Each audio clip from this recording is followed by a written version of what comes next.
Hey, this is Joe from Home Studio Corner. Today we're going to talk about good versus bad electric guitar tones. Now, that could mean lots of things. We're not going to go into every genre of electric guitar. We're going to stick with kind of the straightforward rock tones and talk about some of the common mistakes that I hear, mistakes that I've made and mistakes that I hear when I listen to other people's productions when it comes to electric guitar tone. Electric guitar can be so cool. It can also be so bad. So let's dive in. Now, this first one's really for you if you're new to electric guitar, or maybe you're not a guitar player, but you record electric guitars quite a bit, and you want to know a little bit more about what exactly this is. This demonstrates the importance of the amp itself. So here is what I would call a too clean guitar part that was just recorded from the guitar directly into Studio One.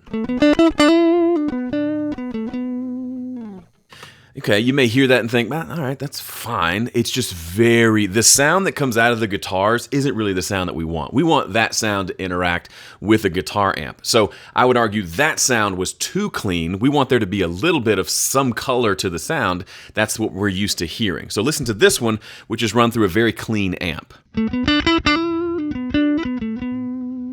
Compare that to the first one.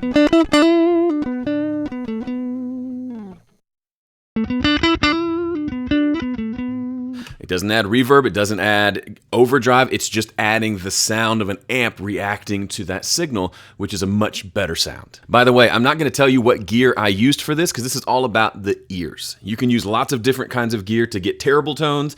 You can use that same gear to get great tones. So this is about training our ears to hear versus knowing exactly where to put the knobs on the gear. That rhymed. Up next is probably my least favorite mistake people do because it's one of those that's really not excusable, and that is the guitar being out of tune. Okay, I can't even play that whole example. It's just terrible. Guitar out of tune automatically ruins it. It somehow makes it sound muddy, even though with the same guitar tone and everything, with the guitar in tune will just sound so much better. Now, it'll never be perfectly in tune. That one still had a little bit of tuning issues, but it's there. It's in the ballpark. When it's obviously out of tune, you just lose all credibility. Take the time to tune as much and as often as you need. Okay, here's a big one. Too much gain. We say we want to rock, and so that means turning things up to 11, but usually that doesn't sound very good. Here's an example.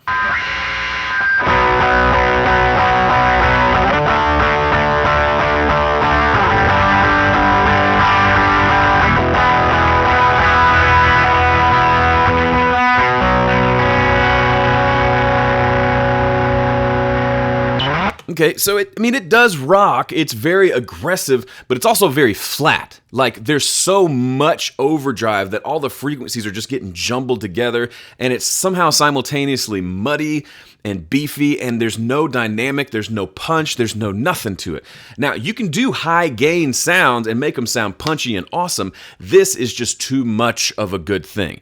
Here's the same part played with plenty of overdrive, plenty of grit to it, but there's also a level of clarity so we can hear what's being played, and it works a lot better in a mix, especially when you start adding multiple guitars to your song.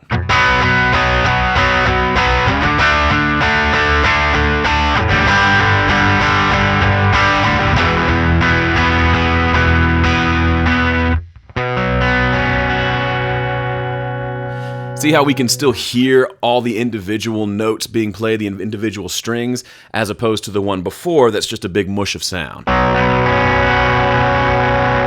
It's too much. Okay, this is probably the next most common one, and that's just getting the balances of lows, mids, and highs right. It seems like it should be easy, but a lot of folks have trouble with it. The first example is just something that's way too muddy. You're going for a nice warm tone, but you end up with mud instead.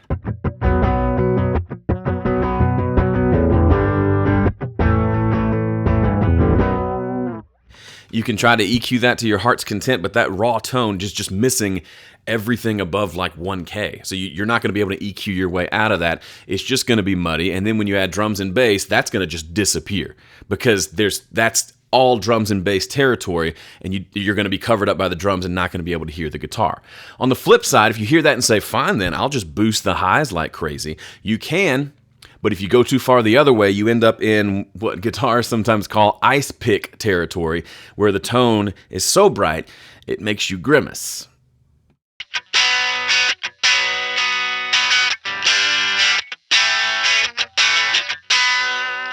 I was listening to a mix just the other day that had that sort of guitar tone, doubled, panned out. The part was cool, the rhythm was cool, but it was just like stabbing my ear with a toothpick. It was so much upper mid frequencies. Yes, that's going to cut through, but that's too much. You can have a bright tone that doesn't interfere with kick and bass, that doesn't muddy things up, but is still very bright without being that. Here's what that would sound like.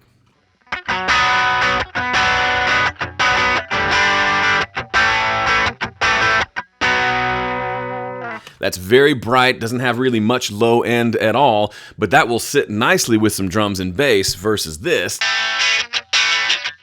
It doesn't have any mid-range. That's really the key missing ingredient. In your attempts to not be muddy, don't get rid of all the good stuff in the middle. And finally, my favorite, guitar solos that don't do anything. Here's what I mean. Sometimes you'll hear guitar solos where the person is just playing notes in the scale to fill up the space. That is a terrible use of this precious guitar solo time. You don't have to be a virtuoso. You don't have to know how to tap. You don't have to be Eddie Van Halen or anybody else.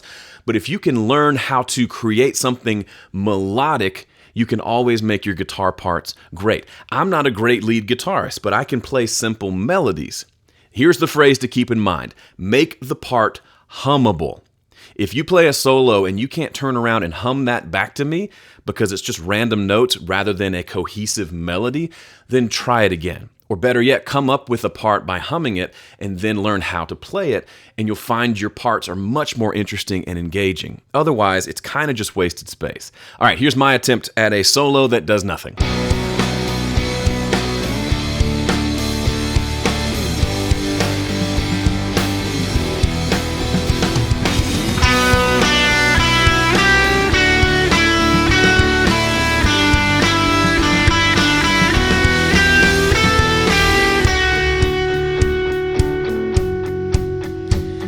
I mean, I hit all the notes. The tone of the guitar was kind of cool, but that part put me to sleep. Now, here's an example of one that I actually came up with this melody while singing the lead vocal. At the end of a chorus, I just kind of sang this part, and I said, oh, that's cool. I'm going to turn that into the intro guitar part. Here's what that sounds like.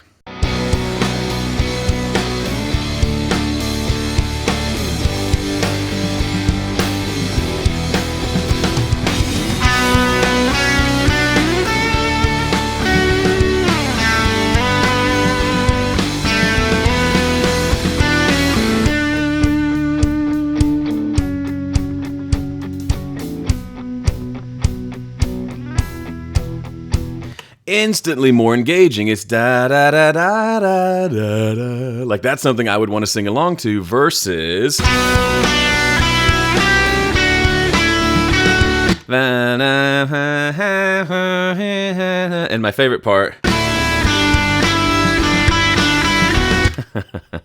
So, I am by no means making fun of you or anyone else. I've made all of these mistakes many, many times, but I learned over the years that there are better alternatives. This just scratches the surface of what it means to record great sounding guitars, but hopefully it's given you some ideas, maybe changed your thinking about a few things, or even something else. Let us know what you thought about this video by leaving a comment, and if you haven't checked out my recording cheat sheet, you can get that for free at recordingcheatsheet.com. Thanks for watching. See ya.